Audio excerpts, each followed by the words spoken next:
Lego Star Wars the Skywalker Saga is coming in 4 days, probably 3 days from when this video releases, and we're really close to the release. Finally, after years and years, it's finally come. So it's finally time that we just have the ultimate guide. Here's everything you need to know about Lego Star Wars the Skywalker Saga.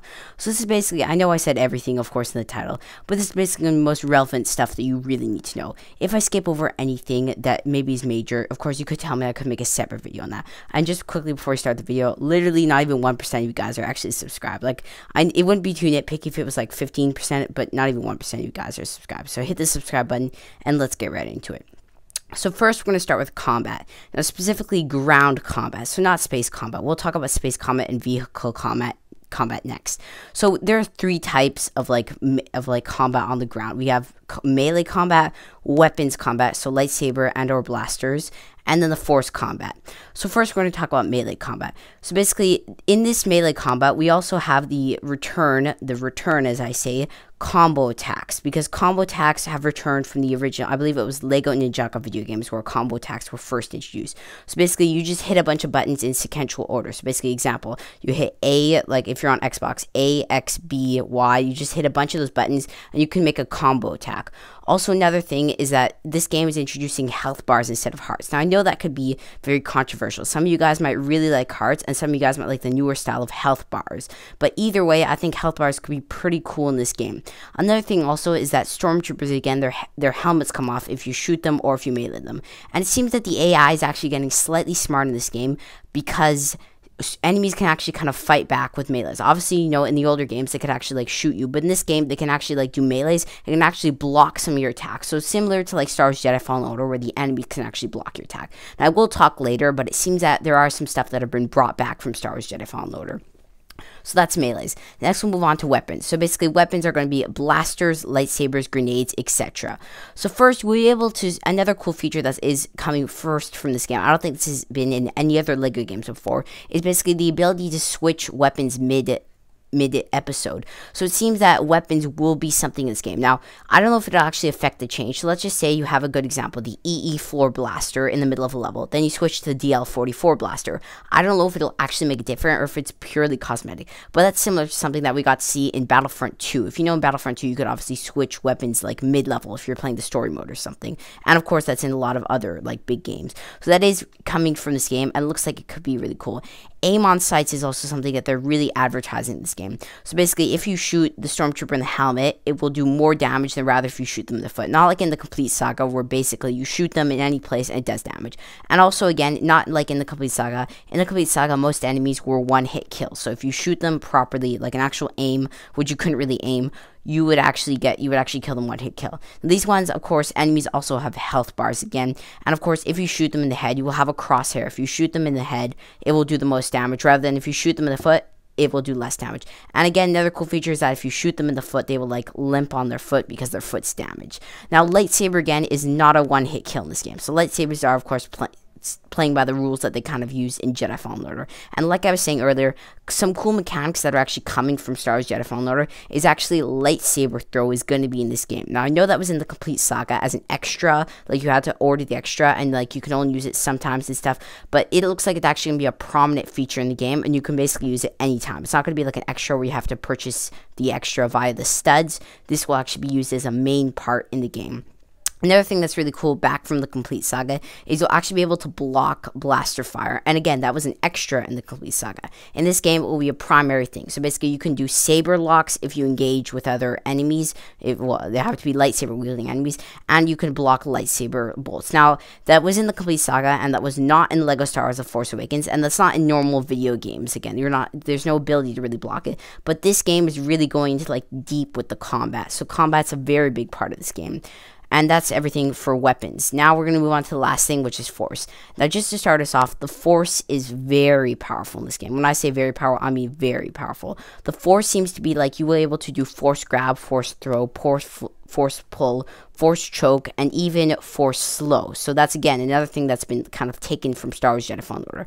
Apparently, in a clip, like I'll pop it up right here, you could see that looks like Luke Skywalker is using Force slow on one of the characters. So it seems that it is making its debut in Lego form. And also, one more thing is that there's actually no Force bar as far as if you look at like the screenshots right here, there seems to be no force bar. It could be off to the side on one of these bars, which I have no idea what they do. But as far as I know, I don't think there's actually any force bars. So it seems that there might be unlimited force.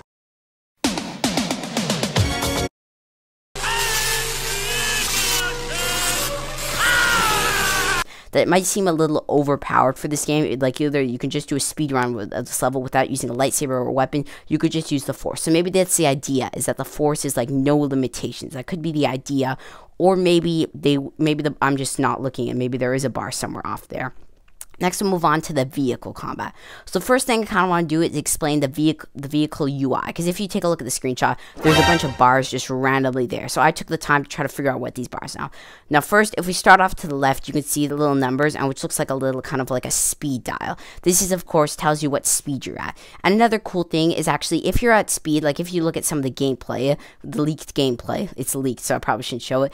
If you had to look at some of the gameplay, you could see that if they go at speed, speed 61. If they go at speed 61, it's actually pretty fast, meaning that speed 100 is going to be even faster. So it seems that this game will not include, like, you won't be slow at max speed. This game can get you going really fast in your vehicles. Now, the two bars to the bottom might seem a little complicated, but I figured them out. The bar that I'm pointing at right now, that one is the shield bar. So you will have the ability to have the shields on your ship. Now, once your shields deplete, you will then take damage from, of course, incoming fire. So that's another cool feature that's brought to this game. Now, sadly, it's not like Battlefront 2 or like Star Wars Squadrons, not in Battlefront 2, but in Star Wars Squadrons, where you could basically angle your shields. It's not that detailed, but that is a returning feature, again, the ability to have the shields, which has not come from any LEGO games. It's come from more, obviously, like Star Wars Squadrons and stuff. Now, the thing right here appears to be the torpedo thing. So instead, in the original LEGO games, they'd have like a little like purple or like pinkish orb following you, and of course some people could say that that is a little distracting sometimes when you're trying to play the level. So it seems that right now it's simply a little image that you have right there, which tells you how many torpedoes you have that you can shoot. And that's basically the vehicle UI explained. Now on to the other stuff. So vehicles are unlocked via collectibles that you find in the level. So basically in the level you will find different like collectibles, and it looks like a keychain, which has the image of the ship that you will be able to unlock. So once you unlock the ship or the vehicle, then you will be able to use it. And of course, once you unlock the ship, you will have to purchase the ship after. So it's a little bit kind of complicated, but I'm sure you'll get it. So sadly, there's no seamless ship to ground. So here's what I have so far. So apparently, if you take your vehicle, and let's just say you're on Tatooine and you want to go to Exegol, you will open up your quick menu, you will select Exegol, then you will travel over to Exegol via a cutscene. So basically, you'll fly into space, and it's going to be completely a cutscene. And then when you enter the atmosphere, it will then again be a cutscene to land you down. So sadly, no seamless travel, but that's understandable. That would kind of make the game maybe slightly too complicated. Again, they're trying to keep it like as simple as possible while still being amazing. So another cool thing that's going to be brought into this game, which has never been in any other LEGO games, is random encounters. So let's just say you're flying around on Hoth, boom, if you're playing as the Rebels, the Empire could come out of space. If you're playing as the Empire, the Rebels could come out of space. If you're playing as the Republic, the Separatists, you get the idea. So basically, random encounters will be basically a Star Destroyer boss fight will come out of space and will kind of like trap you on the planet. There are two ways to defeat this boss. The first way is to basically take out all the outer defenses, maybe like pull a trench run or something, depending on what ship it is, and then blow it up. And the second way to defeat the ship would basically be go into the inside and basically sabotage the inside. Now that was confirmed to me in the game, and honestly, I think that's really cool that you can like have two options. You can either sabotage from the inside or kind of take it out from the outside, which I think is really cool that they're giving you the variety. And basically, there's also plenty of missions in space. So this game is not just on the ground. This game will have plenty of missions you complete in this space. Races, missions to shoot down enemy ships. It will be amazing in space. Now we'll move on to ground vehicles. Now ground vehicles are basically kind of micro vehicles. So micro vehicles are basically like the entire like build, but it's kind of tiny and then open cockpit. No like actual thing to block you from like all the surrounding. It's an open cockpit. They kind of basically look like the Lego sets. If you look up Microfighter, you can see what a Microfighter looks like. Now those will be unlocked via mini kits, which you can find at level, which I will talk about next.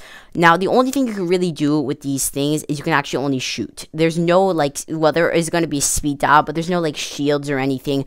There is a health bar again, but there's not really much variety as space combat. Of course, there's not many degrees of motion. You can't really fly up and down. It's more just flying forward, left, right, and then backwards. So it is slightly less, of course, open as, of course, flying in the sky, but it still looks like it could be pretty cool. Next, we'll move on to a really big thing. Now, levels. So first of all, there are going to be 45 levels in the game. Of course, 5 levels per movie, including obviously 9 movies in the game. Now, levels are replayable, but hub levels are not. Now, I will talk about the difference quickly. So levels are, of course, the main level, and a hub level is basically similar. I like to refer to it as the level between levels. So if you're playing a level, you play through the level. Good example. Episode 1, you'll play through example like negotiations or something, and the next level would basically be a hub level where basically you fly down to Naboo and you start the next level there. So hub levels basically take place in the open world. I won't talk about hub levels too much because I'm mainly talking about levels, but that's basically just to tell you the difference. Now, hub levels are not replayable, which could kind of be a bummer because it is confirmed that negotiations is actually a hub level, meaning that you will not be able to replay negotiations. Kind of a bummer, but it looks like it could be still pretty cool. You will get to replay the levels. Now, there are going to be 5 levels per movie, as I said, and the levels are going to be around 15 minutes in length, is what they said. Now, depending on what the level is, some levels could be completed faster. Like, example, the pod race level, if you're really good at racing games, and you've played, like, the old pod racing games back from, like, the 80s or whatever, well, actually, no, not the 80s, but back in the 2000s, then you will be pretty good, and you might be able to complete it in, like, 5 minutes. Or the Trench Run. Lunar Squadron, who got to play the game early, completed that in, like, 5 minutes. So, depending on how good you are at these games, you might be able to complete it faster. But average, I say, is about 15 minutes. Now, I'm going to talk about the collectibles in the level. So there are going to be 5 Kyber bricks for level. Now, just to tell you what Kyber bricks are, they're basically replacing kind of red bricks and gold bricks. They're basically put together. Now I'm going to quickly talk about how you can get these 6 Kyber bricks for level. So I'm pretty sure it's 6. So the easiest way to find the Kyber brick in the level is basically just to complete the level. If you complete the level, you will unlock free play, and then you will complete 1 Kyber brick. The second way to do it, well, the second way to get 3 more Kyber bricks is basically True Jedi, which I will talk about just in a second. True Jedi basically has 3 levels to complete. So you complete the first level of True Jedi, the second level of True Jedi, and the third level of True Jedi, which will then give you next 3 mini kits. The final mini kit, so yeah, I'm mistaken, it might be only 5 mini kits per level, but the final mini kit is unlocked if you complete the missions for level. So these are not missions that you have to complete, these are like bonus missions, like play as this character in this area, or go unlock this secret room, and you will unlock, if you complete all the missions, you will unlock the final Kyber brick. Mini kits, there will also be 5 mini kits per level. So the 5 mini kits per level will of course be scattered around, and they may not be easy to find. Now they moved it down from 5 to 10 because some LEGO games, it seems that they like 5. It seems that maybe people like 5 mini kits better. Personally, I did like finding the 10 mini kits, but if they think it's better, it's 5 mini kits. But the thing about having 5 mini kits now is that those 5 mini kits might be slightly harder to find rather than finding 10 mini kits. So that's another thing to take in place. And like I said, True Jedi will have 3 levels that you complete. So you complete the 3rd level, first mini kit, second level, second mini kit, 3rd level, 3rd mini kit. Now, the missions in the levels, of course, like I said, you complete the missions, you will unlock the Kyber bricks. Now, no red bricks in this game. Now, red bricks were used to unlock extras in this game. Instead, extras will be unlocked with Kyber bricks and studs. And characters, just to tell you about characters, if you use the character that you use in the level will be automatically unlocked. So if you play using one character in the level, it will be automatically unlocked, and you do not have to purchase it with studs. But if you do not play as this character in level, you will unlock it, but you'll have to purchase it after, if that makes sense. Now, there will be no online co-op confirmed. Originally, it was going to be in the game, but apparently they didn't run out of time, but just because they kept delaying the game so many times, they decided finally, oh well, let's just scrap online co-op and let's just get the game out to us. Next, we'll move on to the characters.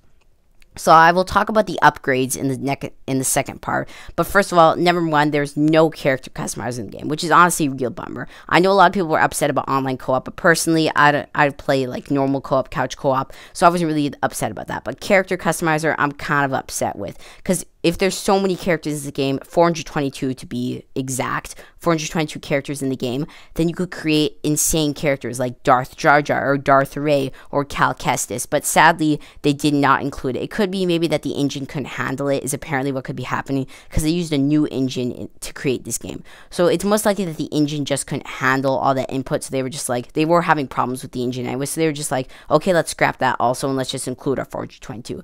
But another thing is, of course, with DLCs, there's going to be about 430. I don't know the exact number, but 422 characters without DLCs, and then with DLCs it's around 430, ranging to about 440 for now. And then there are going to be 9 character classes in the game. So the characters are divided by class. So here I'll name all the classes quickly: Hero, Villain, Jedi, Sith, Bounty Hunter, Scoundrel, Asteroid Mech, Protocol Droid, and they're basically just random characters, which basically are just characters that don't really go to any class. So basically, like, good example, maybe like Maz Kanata, I believe she's listed as a random character, or young Anakin, who's actually listed as a random character, because really, young Anakin from the Phantom Menace, he really had no affiliation at the beginning. He was just a kid making his way through the galaxy. He had no thing. Young Boba Fett from the beginning of Attack of the Clones, he had no affiliation, really. He wasn't a bad guy. He wasn't a good guy. He was affiliated with bad guys, but he was not a bad guy. Now we're going to talk about the upgrade system quickly. So the upgrade system is upgrades with purchases by kyber bricks or studs. Now each class has their own upgrades. So each character class that I just explained a couple seconds ago, they each have their own individual upgrades. There's also general upgrades. So general upgrades will affect all classes. So basically those upgrades will be something like increased sprinting speed, or increased health, or increased damage, or damage reduction. You take less damage from like grenades or something. So those are general upgrades. But then character class upgrades are unique to each character class. So similar to like the Jedi class, you can have upgrades for the Force. So Force push will push enemies further, or Force push will do more damage. Or grenades for bounty hunters, like grenade explosions will do more damage, or grenades explosion will be bigger, or grenades will take longer to go off. Something like that, if that makes sense.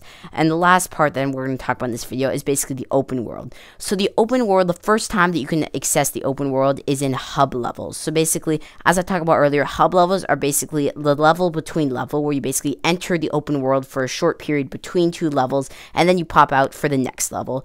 But then the next time that you get, after you complete the game, you will basically play in the open world, unless you decide to replay the levels, of course. But you will play in the open world for most of the remainder of you playing the Skywalker Saga. And the open world has tons of missions to do. Don't think that once you beat the story mode, there's nothing to do in the Skywalker Saga. The hub world is going to be huge in this game. I've heard some people say that they didn't 100% other LEGO games, but they're just going to do this one because it's so big. I would definitely recommend checking out all the planets once you're done playing the game, checking out all the missions at least, because it looks like it's going to be insane. And I'm not one for 100%ing a lot of games, but I will definitely try to 100% this game.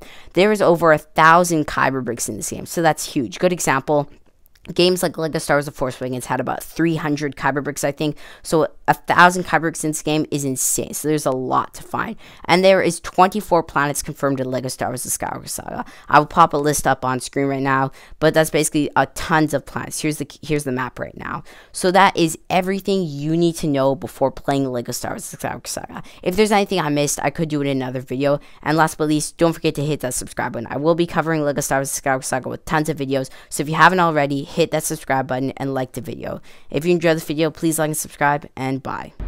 I am a Jedi, like my father before me.